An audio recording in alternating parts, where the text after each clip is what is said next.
Necesitamos al Rey Jesús para que gobierne nuestra vida. En la Biblia vemos al pueblo de Dios vez tras vez emocionándose porque se levantaba un rey medio bueno o bastante bueno y al final decepcionándose y sufriendo las consecuencias porque este rey fallaba en algo. Veamos por ejemplo el rey Josías. Segunda de Crónicas 35. Un excelente rey que se levantó al final de los días de Judá, un descendiente de David. Este rey fue tan bueno que reparó el templo, volvió a todo el pueblo a la fidelidad, a un avivamiento de la palabra de Dios. Bueno, dice la Biblia que se celebró la Pascua de tal manera que tenían años de no celebrarla de esa forma. En los tiempos del rey Josías se celebró una Pascua que fue una verdadera fiesta espiritual. Dice la Biblia que desde tiempos del profeta Samuel, imagínense, o sea, desde antes que David fuera rey, desde esos tiempos no se había celebrado la Pascua como se tenía que hacer, y así lo hizo el rey Josías, un rey que trajo a toda la nación judía a un verdadero arrepentimiento. Pero ¿qué pasó? Que al final de sus días el rey Josías se metió a una guerra contra Egipto, contra el cual no tuvo que haber peleado, y murió siendo un joven y dejó prematuramente a su pueblo. Y todo su pueblo lo lamentó, lo endechó. Inmediatamente se desvió el pueblo otra vez por reyes malos que vinieron después de Josías. Y así ocurría vez tras vez. Se levantaba un rey bastante bueno, enderezaba un poco el rumbo, pero al final de sus días la regaba. Se equivocaba en algo. Los seres humanos somos imperfectos. Es de más, hermanos, necesitamos a Cristo que sea nuestro Rey perfecto que gobierne nuestra vida. Veamos otros ejemplos. El rey Ezequías, un tremendo rey, también celebró la Pascua, también quitó los lugares altos, también restauró la adoración y el servicio a Dios. Un rey que vio los milagros de Dios en su propia vida, con sanidades divinas. Un rey que tuvo victorias militares. Un rey muy inteligente, que se hizo rico y poderoso, pero al final de sus días se llenó de orgullo. Y por la soberbia de Ezequías, Dios castigó al rey y al pueblo de Dios. Y bueno, hubo arrepentimiento, restauración, pero eran reyes imperfectos. Usías, un rey que gobernó durante 50 años en los tiempos del profeta Isaías. Un rey inteligentísimo para la ingeniería, para la arquitectura. La verdad, un rey tremendamente exitoso, pero terminó sus días leproso, aislado del pueblo de Dios porque quiso usurpar la función sacerdotal. Un rey que al final de sus días se llenó de soberbia y desobedeció a Dios. Y nuevamente el pueblo sufrió las duras consecuencias. Podemos hablar también del rey Joás, un rey que empezó a gobernar a sus 7 años,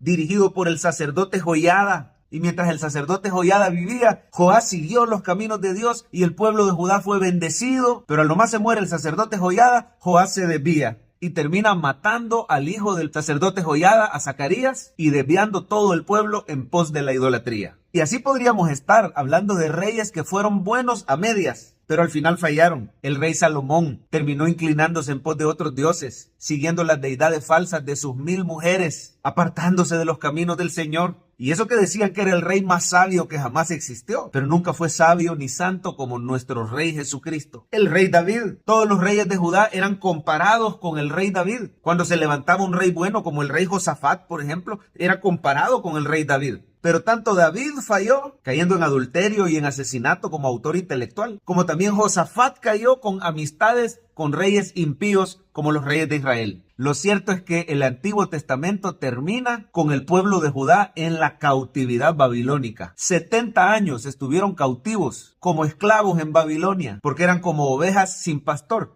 Eran gobernados por reyes que eran malos o eran buenos a medias. Este libro de Crónicas, en el capítulo 36, termina con la cautividad babilónica de Judá, aunque termina con una nota positiva, cuando dice que el rey persa Ciro estuvo abierto y fue movido por Dios para permitir el retorno y la reconstrucción de Jerusalén y del templo de Jehová. En los próximos días vamos a estar viendo el libro de Esdras. Prepare su corazón para estudiar un poco acerca de ese periodo llamado el retorno y la reconstrucción. El pueblo de Judá va a retornar de la cautividad, 70 años de cautividad en Babilonia, y van a ser guiados por líderes. Ya no se levantaron reyes en Judá, solo había líderes que iban a guiar la reconstrucción. Por ejemplo, Esdras va a guiar la reconstrucción espiritual y moral del pueblo. Pero quiero terminar este día enfocándonos en el único rey bueno que se ha levantado, un descendiente de David.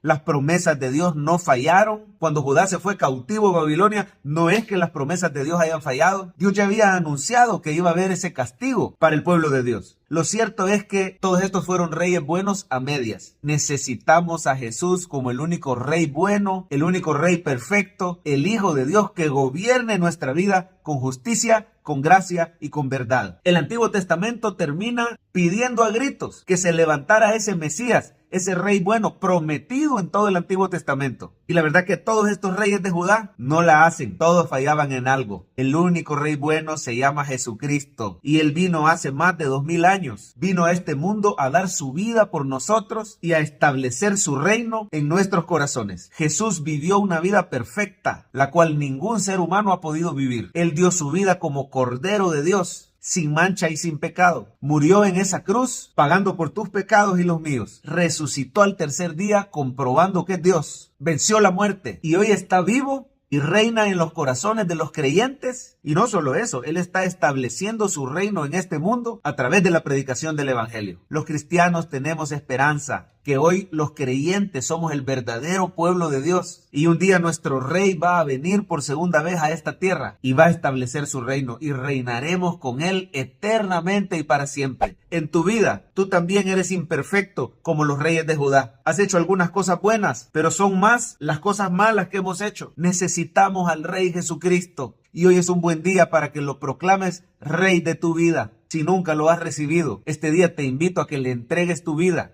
pidiéndole perdón por tus pecados y dándole gracias por su sacrificio en la cruz. Si lo haces, serás convertido en hijo de Dios y Él comenzará a guiar tu vida con su palabra y su Espíritu Santo. Y si ya lo hiciste, hoy es un buen día para que le pidas su ayuda, para poder andar en sus caminos, para poder seguirlo a Él, para permitir que Dios sea el centro de nuestra vida. Dile que quieres que sea tu Señor, que quieres que sea tu Rey, que gobierne tu vida y te dirija con su justicia, su paz, su sabiduría. Y termino con esto: sea lo que sea que estés pasando, consuélate con estas palabras. Cristo sigue sentado en el trono, Él está a la diestra del Padre intercediendo por nosotros. Él es soberano y todopoderoso, es admirable consejero, es Dios fuerte, es Padre eterno y es príncipe de paz. Así que Él tiene control de lo que está pasando en el mundo. Él tiene control de lo que está pasando en tu vida. Y puedes confiar que a los que amamos a Dios todas las cosas van a obrar para bien. Dios está llevando a cabo su plan en nuestras vidas. Y Él se va a glorificar como el verdadero Rey de este mundo. No temas, sino confía en Dios.